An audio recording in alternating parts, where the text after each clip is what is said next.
the long range patrol pack or bug out bag. Hey everybody, I'm Michael with Asymmetrical Preparedness. I already did a video talking about long range patrol loadout. Now let's get into the bag. People asked, so here I am to show. Where am I going to start? You guys see the bag? Kind of camoed up a little bit, break up its outline. It's an inexpensive bag. It's not, I really need a better bag, quality bag, so I'm not going to talk about the bag. It has worked fairly well so far though. No issues with it actually. So it's doing its job. It's just not what I would prefer to have as my main bag. So let's get into it. As you probably see, let me roll it over here a little bit so you can see it better. Along the belt, the waist strap, I have a double mag pouch.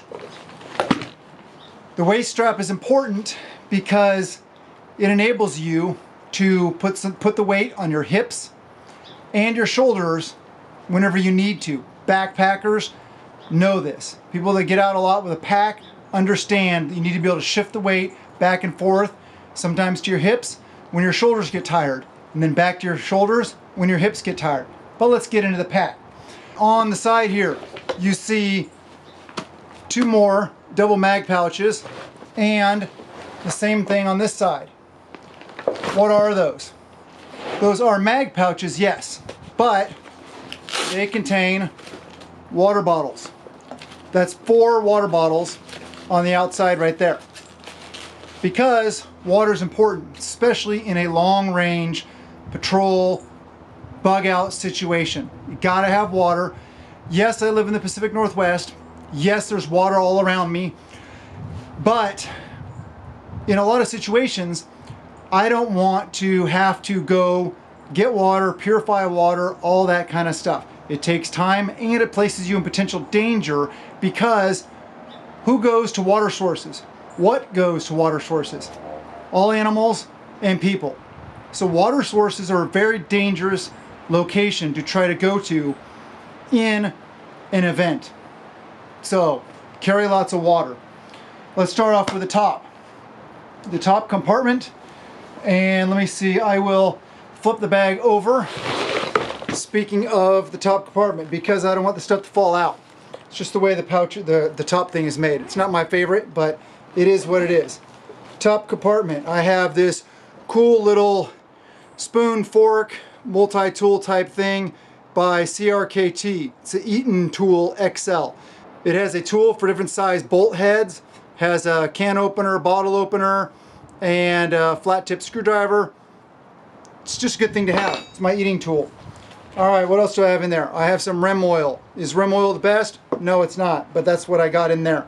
I have a Sawyer Mini, of course. Always got to have a Sawyer Mini with me, just in case I need water. I have a SAM splint, because extra medical stuff is always good.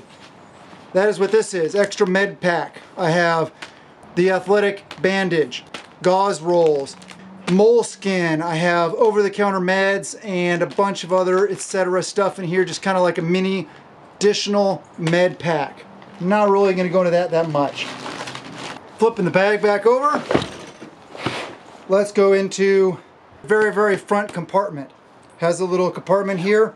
I keep pre-staged cordage in, these are 12-foot lengths. So I got 1, 2, 3, 4 of those for my tarp, for my poncho, or whatever else I need cordage for. Very good way.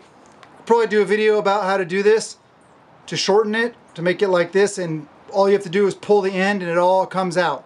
It's a good way to store your cordage.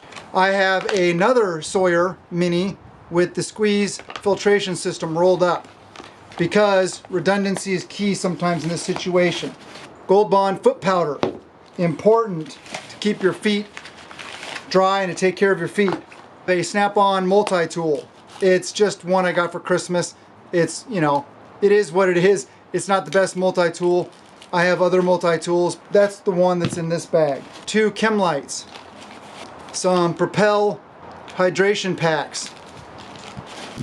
Pan warmers.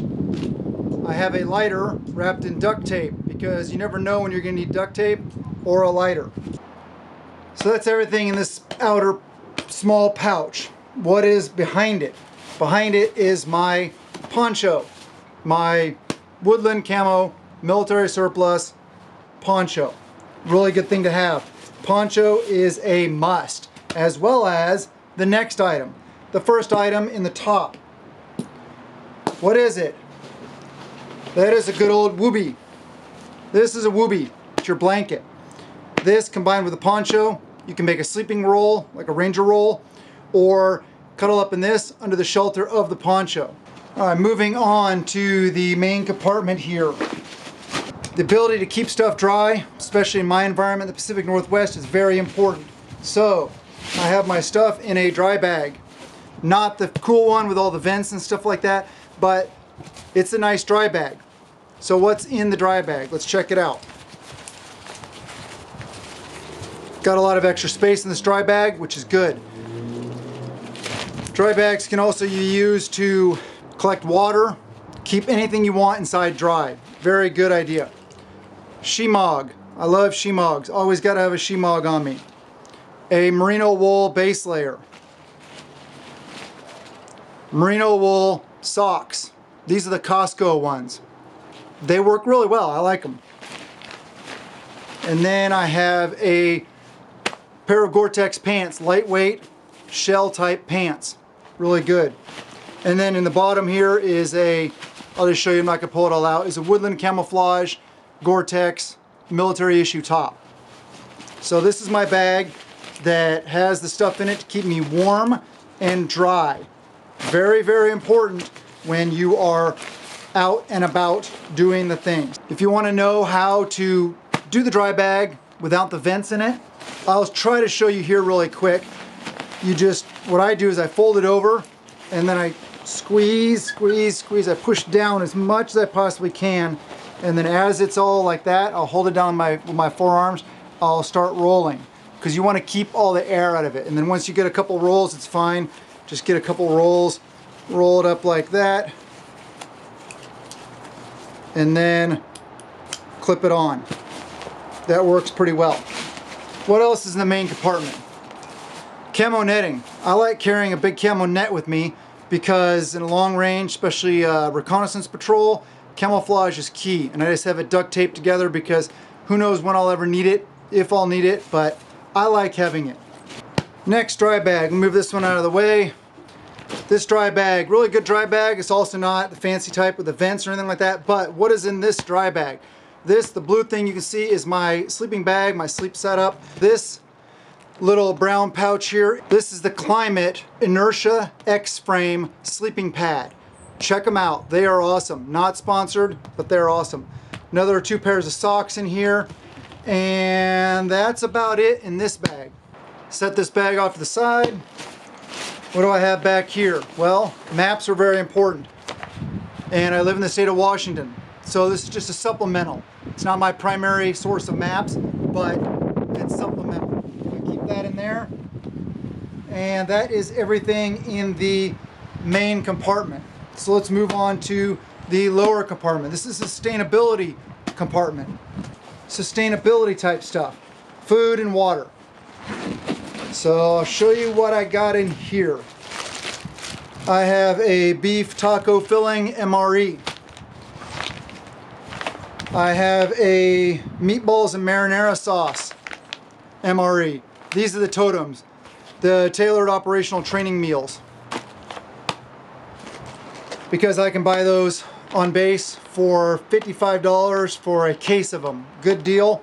They don't have all the extras and all the Gucci stuff that the regular MREs have, but they're really good. Pedialyte for hydration. I have another Pedialyte for hydration. Another MRE.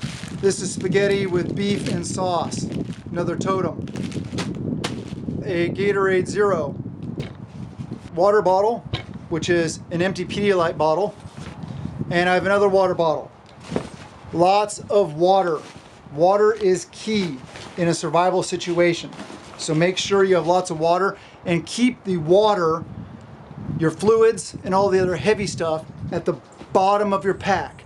You want the weight at the bottom, not at the top, for balance, stability, and to have your pack make sense. So that is what I carry in my pack. It's what works for me, has pretty much everything I need.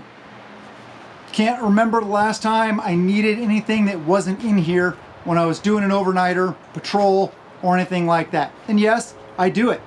I get out there and I do the things because I have to test my gear.